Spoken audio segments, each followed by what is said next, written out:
Hello Adventure Seeker, my name's Doug and I'm coming to you from the scorching heat of Arizona where the temp's going to be 110 degrees today. And as you can see by the RV behind me, that's my escape up to the upper elevation of 7,500 feet. But even at 7,500 feet, the desert heat can still find you. So in the past, we had two options: fire up the generator and ruin your peace and quiet of the wilderness,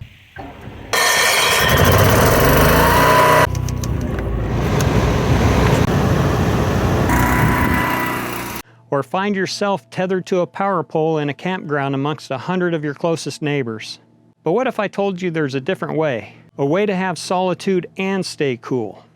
And that's where I'd like to share with you the new revolutionary Modspioneer 12-volt RV air conditioning unit. Modspioneers contacted me and sent me a unit, and they'd like me to share my experiences with you, from unboxing to installation to all the operational features. So with that said, let's get started.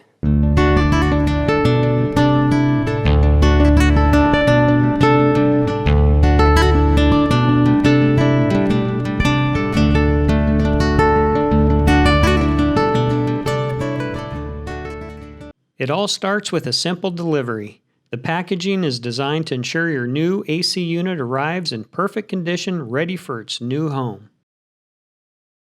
I've already cut off the shipping bands and tape, so let's open it up and see what it looks like. At first glance, this thing does look impressive. Now let me forewarn you, this thing does weigh 70 to 75 pounds, so if you need help, get it.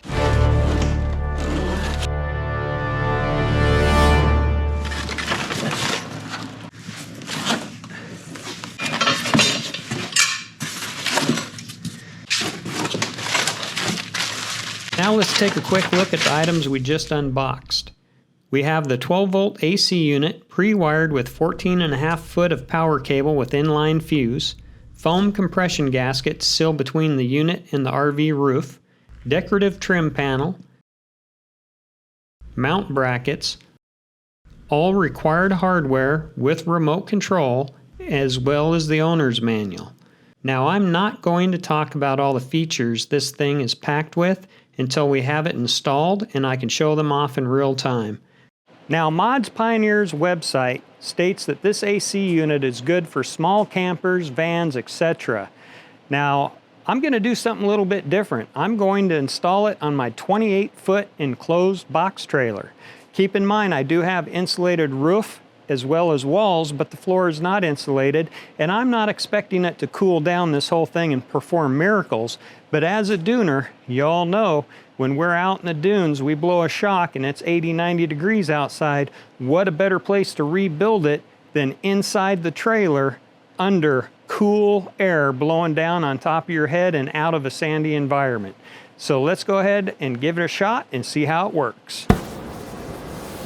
So I just moved the trailer under the cover so we have shade to work in, and I want to show you exactly how hot it is in Arizona. It's 106 today, and let me show you what 106 does to things that are parked outside.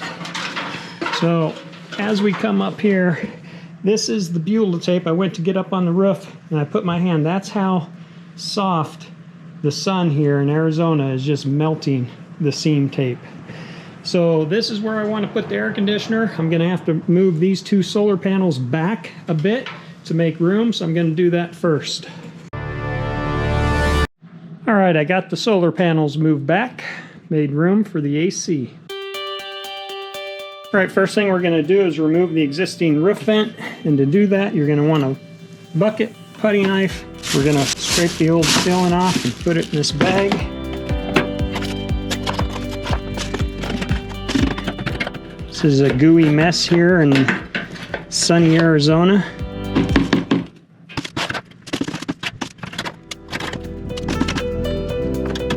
Make sure you expose all the bolt heads so you get your screw gun in there.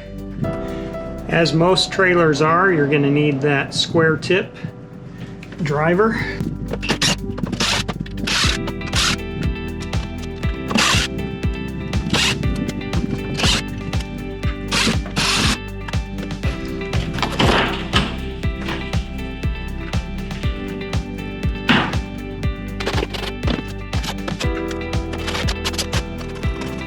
got some adhesive remover. If you're interested in that, it's in the link in the description below.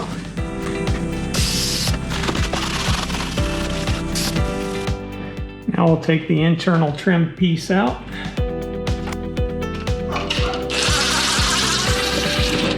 Now that I've removed the existing vent from my trailer, the good news is I won't have to cut a new hole in the roof.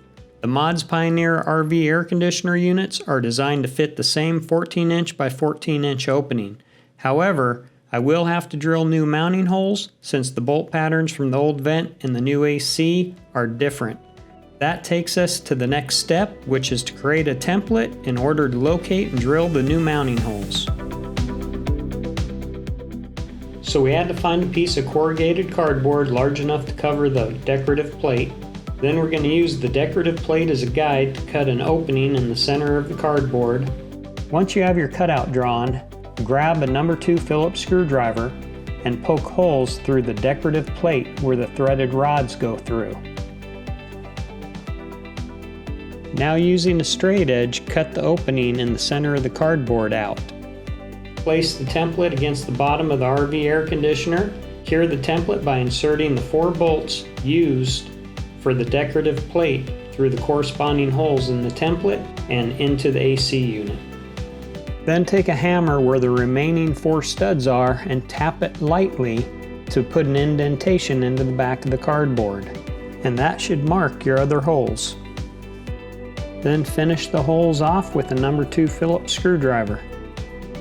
Reinstall the template to ensure everything lines up correctly.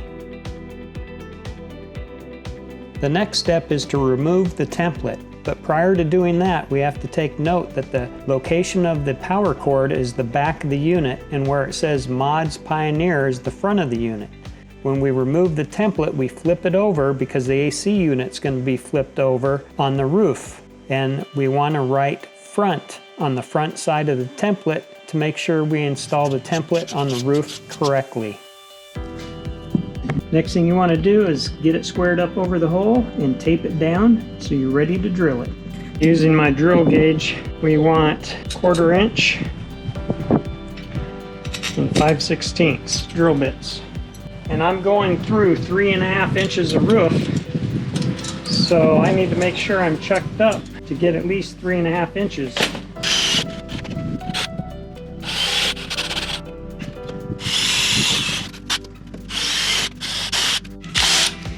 Okay, the next 4 are a little bit bigger.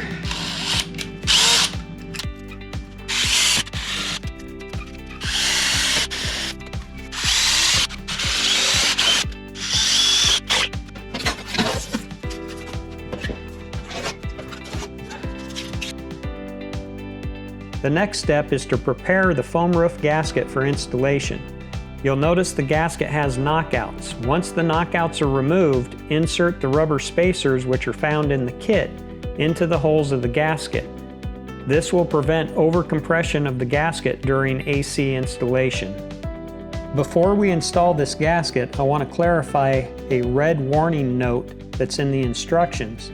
It states, make sure the 4 drainage holes at the front of the rooftop unit remain unobstructed. First of all, I want you to read the note. It says the front of the rooftop unit. Now looking at the rooftop unit, you'll see all sorts of holes. Nowhere in the current installation manual that I have with this unit does it give you a graphic of what those holes are. Being confused about this, I went to their website and I did find this graphic which shows clearly the 4 holes that are the condensation drain holes. However, it's not just in the front of the unit, it's 2 in the front and 2 in the back. And with this, it actually gives you 2 options to install the gasket. In the owner's manual I have, it shows the gasket being cut and installed around the threaded mount studs that go through the roof. Online, they show that you can do it one of 2 ways. Install the gasket around the threaded rods or around the entire unit to give it more stability as long as you don't block those condensation holes. For my application, I'm going to just install it right around the threaded studs because that's closer to my roof support. So when I tighten it down, I'll have a lot better support. We want to make sure where the gasket's going to go is very clean.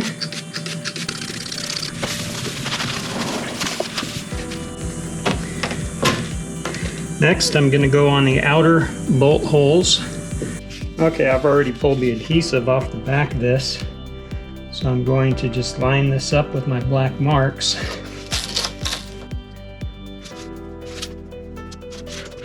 Stuff sticks really good.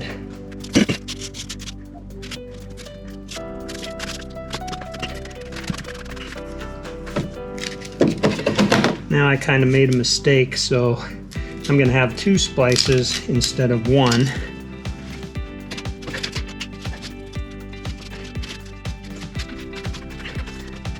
Okay. And we're going to apply the lap sealant. Around the inside and the outside is what it specifies. And I'm going to fill these holes from the vent with the lap sealant.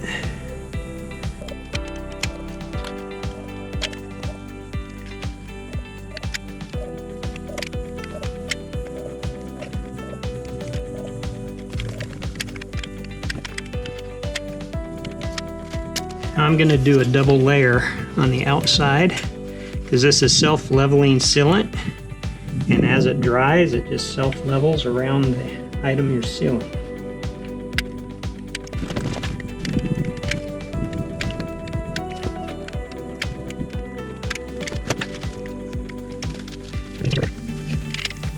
And the nice thing about this compression gasket is as we tighten the unit, it's going to push down and it's going to make more force against these 2 seam cuts.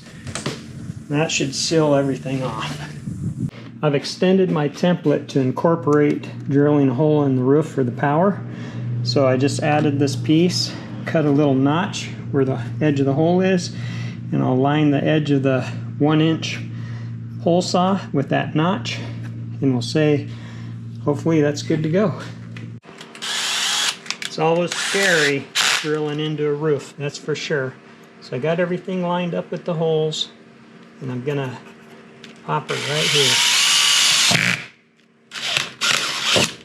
Okay, I'm not gonna go all the way through just yet because the hole saw is not deep enough to go all the way through, I don't think. So we'll have to do half of it from the bottom. So in order to line up so I know where I need to go from the bottom, we have to drill this through.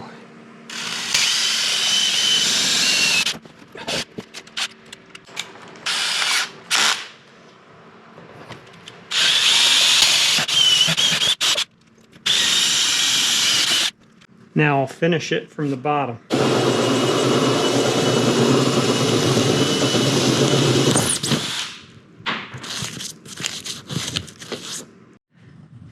Okay, my roof is 3.5 inches thick. I cut this at 4 1/4, and the reason it's longer is the unit, this compression gasket, is designed to crush down to 3/4 of an inch. So what we want is not much more than 3/4 of an inch showing up here.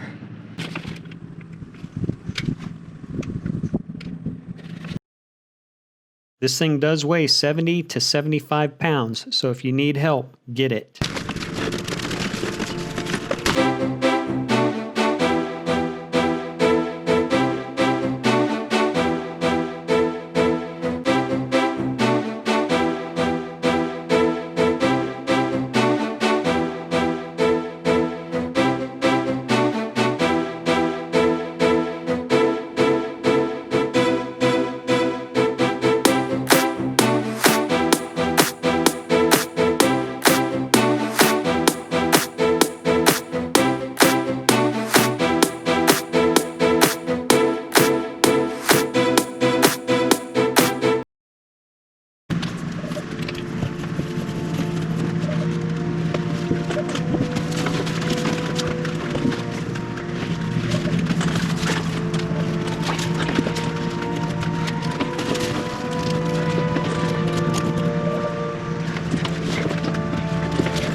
See if we can get you a peek under here. Go all the way around the unit. Let you have a look. This is before we've tightened it down.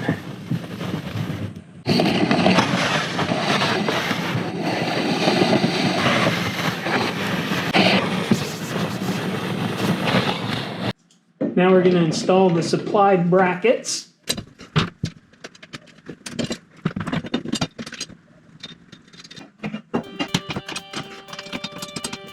Okay, before we tighten these down, we want to make sure they're even from the AC unit. You want to make sure that you tighten these evenly.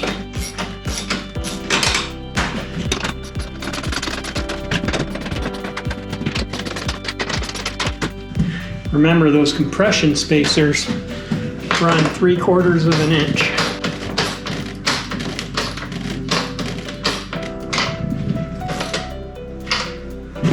I'm going to call that good.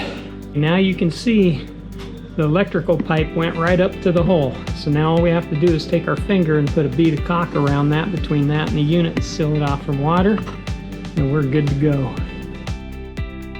Now it's time to install the threaded rods for the decorative cover and install the decorative cover. So now that the AC is installed, it's time to see how it performs. It is currently 89 degrees.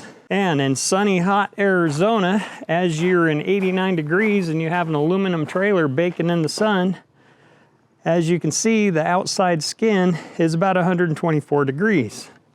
As we go inside, the inside skin's 109. And let's see what we got in the back, about 109. Now I want to show you what we're operating this unit with. So we have 4 310 watt panels giving us 1240 watts. And there is our new AC unit installed. Before we get started, let me show you what we have to run this. So we have 4 6-volt batteries. Each battery has 210 amp hours when it's fully charged. We have them wired in series as well as parallel. That gives us a dual 12-volt system. So combined, we have 420 amp hours. You saw the 310 watt solar panels up on the roof. That's feeding into the Victron 250 volt 100 amp solar controller, feeding the batteries. Now, if you're worried about your battery life and capabilities, Modspioneers website has a very cool battery bank capacity calculator. Just enter your amp hours and it'll show you your available run times in all modes of operation for a fully charged battery. Keep in mind, this rating is for the preferred LiPo batteries, as they can be discharged down to 80 to 100% depending on brand, where lead acid and AGM batteries can only be discharged down to 50%. We're going to fire this up and go through the modes of operation. So that's your power button. The M button is your modes. I'm going to go to 0 modes. And when you have no modes on, you'll see the internal temperature. So currently it's 102 degrees in here. Now the operating modes primarily adjust the compressor speed to control the cooling output, ranging from low to high. The mode only affects the compressor speed, not the fan speed. So the fan speed is either adjusted in auto mode or independently with whatever you select. So when you see the snowflake, that is going to be the standard cooling mode, and that's going to draw 1 prior to the maximum power. When you see eco mode, that's going to be considered your energy efficient mode with moderate output of AC, and that's going to be lower than the standard mode.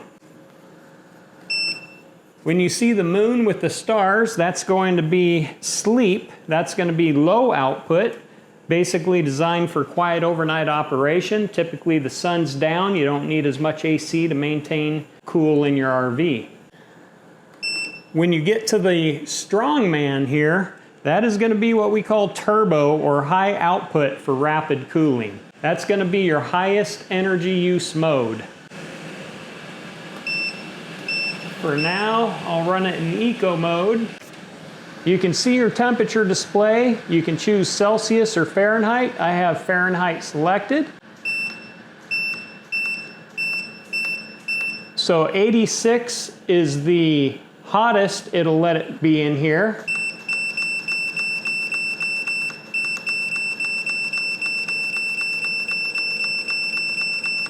And 61 would be the coolest it'll cool to.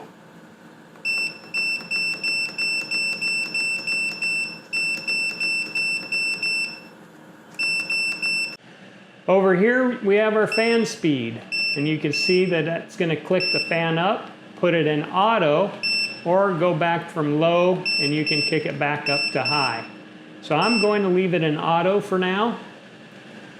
Your diffuser, you can control a little bit of the direction of the airflow by operating the diffuser vents. And then up here you have your return air filter. So now let's take a look at power draw through each mode. And we'll start in sleep. Now the manual states that this will draw anywhere from 20 to 66 amps, depending on mode of operation. So right now we're in sleep mode. I have the power wire and my amp clamp, and we're gonna take a look and see what it's pulling. So as you can see, it's pulling about 27 amps in sleep mode. Little over. We'll bump that into the next higher, which is going to be eco mode.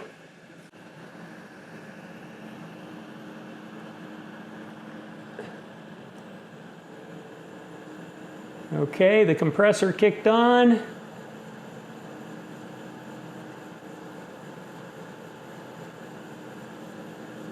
It's ramping up. It's got a nice slow ramp up to it.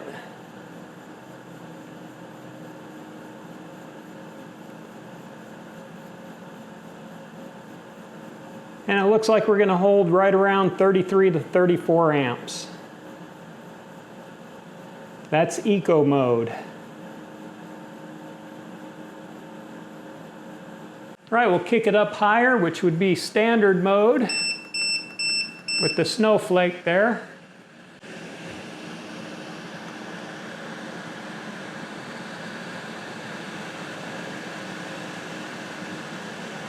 Compressor is ramping up for standard mode.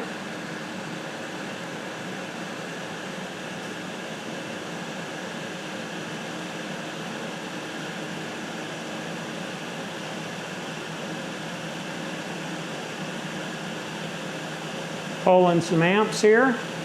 Remember it said it pulls 20 to 66.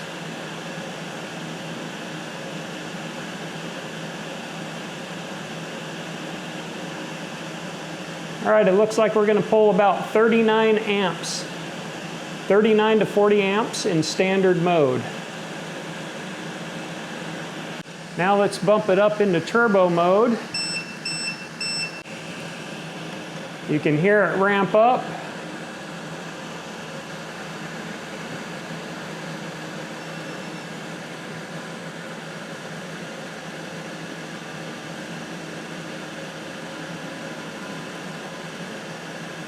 Turbo mode being your least energy efficient mode. And here you can see we're pulling 54 to 55 amps. Now it's all going to depend on the temperature outside and how hard that compressor has to work. If it's really hot and has to work harder, it could get up to 66. Okay, right now we're at 56 amps and it's climbing. Okay, seems to be holding right around 56 amps.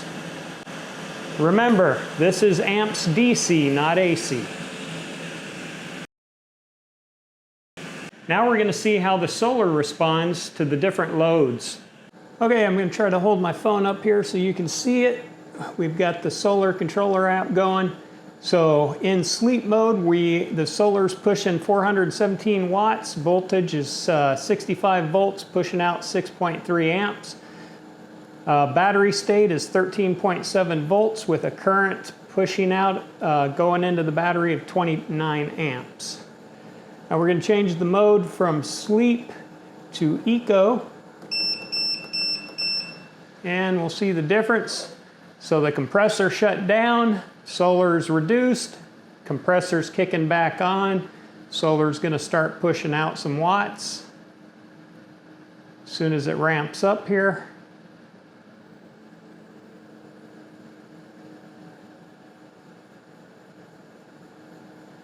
All right, volt 66, pushing 5 amps. Voltage on the battery, still 13.7. Current going into the battery. Now we're ramping up the compressor. And now we're doing about 500 watts. Current from the panels is 7.7 amps. Battery on the battery voltage still holding at 13.7. And our current going into the batteries is 35 amps. And we're still at a stage of float for our charge. So now we're going to go to standard.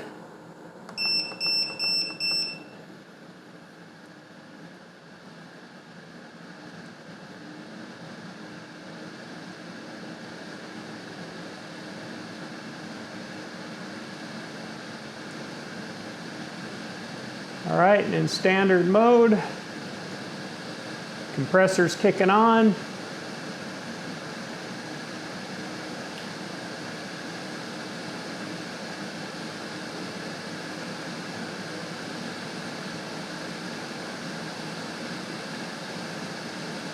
Panels are kicking out 500, almost 600 watts now.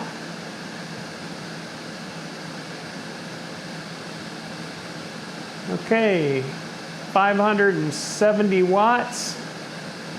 We're pushing 9 amps to the battery now. Actually 9 amps off the solar. Our voltage at the battery is still 13.7. Looks like you can run this thing all day in the sun and not lose any battery, as the current pushing into the batteries from the solar is 40 amps. We're still at a state of a float charge. Okay, now we're going to boost this thing up to turbo power. This is the highest setting this thing can go.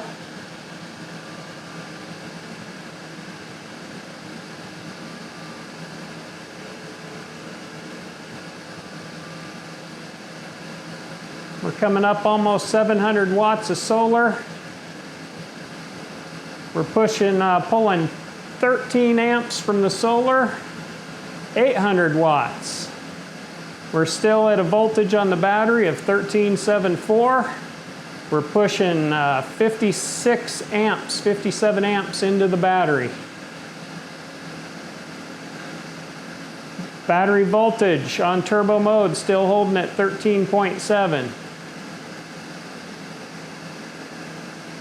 Bouncing between 13.7, well, it's going back up, so the solar's kicking in. We're not really drawing anything off the battery. We're still in float charge. So I'll say it's pretty impressive when you have solar hooked up to this thing. All right, that's pretty impressive. With the solar is kicking today, you can see it's pretty sunny. And it's basically the solar's handling the whole load of this with basically 1,240 watts of power. Now, I've had this door open the entire time to try to give us light to see in here, because I don't have much light in the trailer with the door closed. Now we'll take a look. See, this is in turbo mode. Let's check out the temperature coming out of here.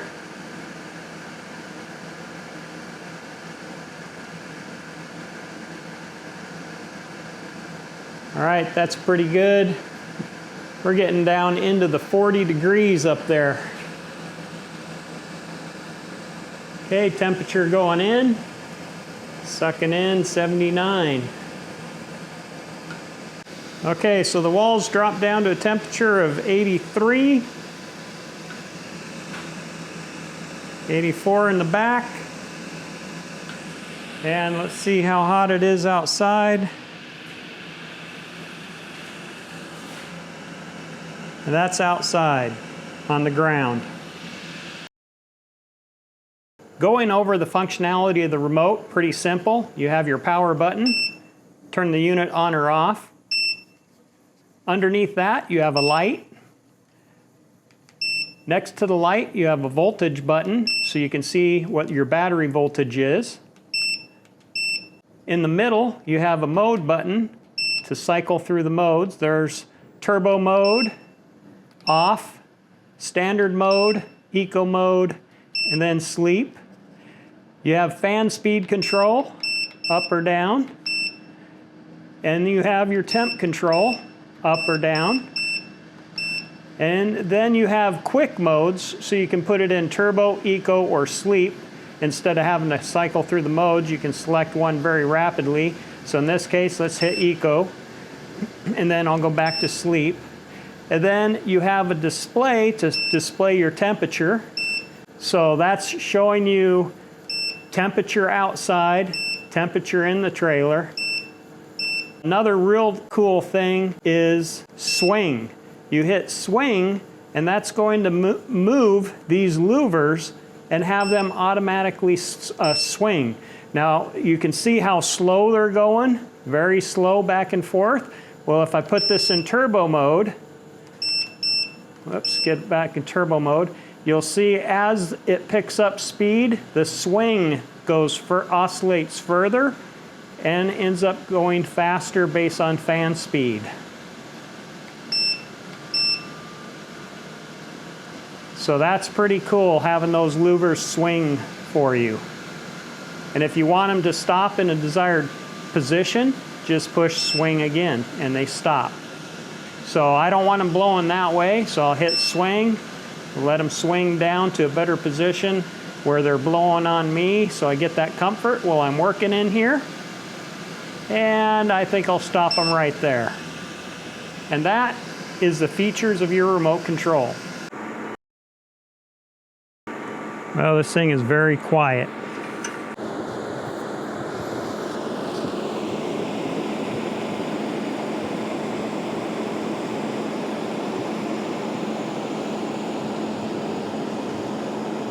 Now let's take a look at some of those high-end features I was talking about. Notice how wide it is, and that's because it's engineered with a dual condenser system, and this design maximizes efficiency for fast cooling.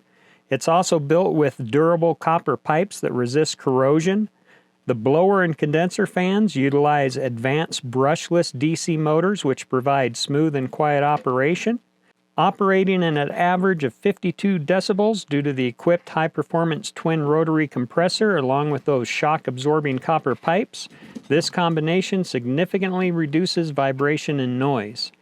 With this packaged unit, you get powerful cooling while enjoying a peaceful environment.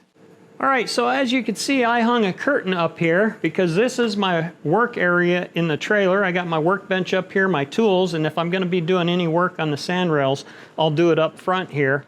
And so I have this mobile curtain I can hook up, and that'll just allow this area to cool a lot quicker than trying to cool the entire 28-foot trailer. Okay, in closing, you have the question, is it worth it? Absolutely. This thing is powerful and quiet and gives me the relief I was expecting. With its soft start technology preventing battery spikes, as well as its battery technology to shut the unit down to preserve your system from draining, that is impressive in itself. And then, during the operational checks, you saw that this 800 watts of solar was running the whole thing and it wasn't even touching the batteries. So if I added 2 more solar panels, which I have the room to do, and got 2 lithium ion 420 amp hour batteries for a total of 840 amp hours, I could run 2 of these units in here all day in the sun and not even touch the battery. And then those lithium ion batteries would run them all through the night. Probably leave this thing running 24/7 as long as you had sunny days. So if you're interested in off-grid camping and staying cool without running your generator, this is the unit for you. In the description below, get your discount code and the access to order yours today. If you like this video, give us a thumbs up and subscribe, and we hope to see you in the next one.